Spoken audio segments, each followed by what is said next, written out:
ওদিন জানতে চেয়েছেন শখ করে কুকুর পালন করা যাবে কিনা।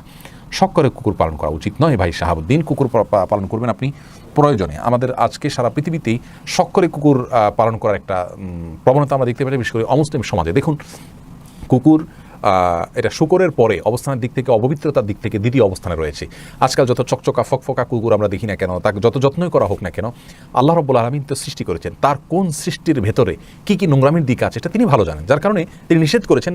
সেটা মেনে চলার ভেতরে আমাদের জন্য কল্যাণ নিহিত আছে। আমরা অনেক কিছু অনেক পরে এসে বুঝি, যা আল্লাহ রাব্বুল আলামিন অনেক আগেই বলে রেখেছেন, যার কারণে কুকুর শখ করে পালন করা জায়েজ নাই, এটা গুনাহের কথা। কারণ কুকুর তো হত্যা করারও নির্দেশ রয়েছে, বিশেষ করে যে কুকুরটা কালবে আকুর হয়, অর্থাৎ মানুষকে কামড় দেয়, পাগলা কুকুর অথবা কালো বর্ণের কুকুর সম্পর্কে বলা হয়েছে শয়তান কালো বর্ণের কুকুরের রূপ ধারণ করে, সেটাকেও পেলে হত্যা করার নির্দেশ করা হয়েছে।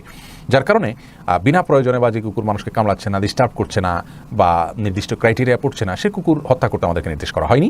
তবে শখ করে এটা প্রতিপালন করা যাবে না। তবে হ্যাঁ, আল্লাহর একটি সৃষ্টি হিসাবে অবশ্যই তাকে খাবার দাবার দেওয়া অথবা তার সেবা করা, চিকিৎসা দেওয়া, এগুলোতে কোনো অসুবিধা নেই, বরং সেগুলো প্রশংসনীয় হবে।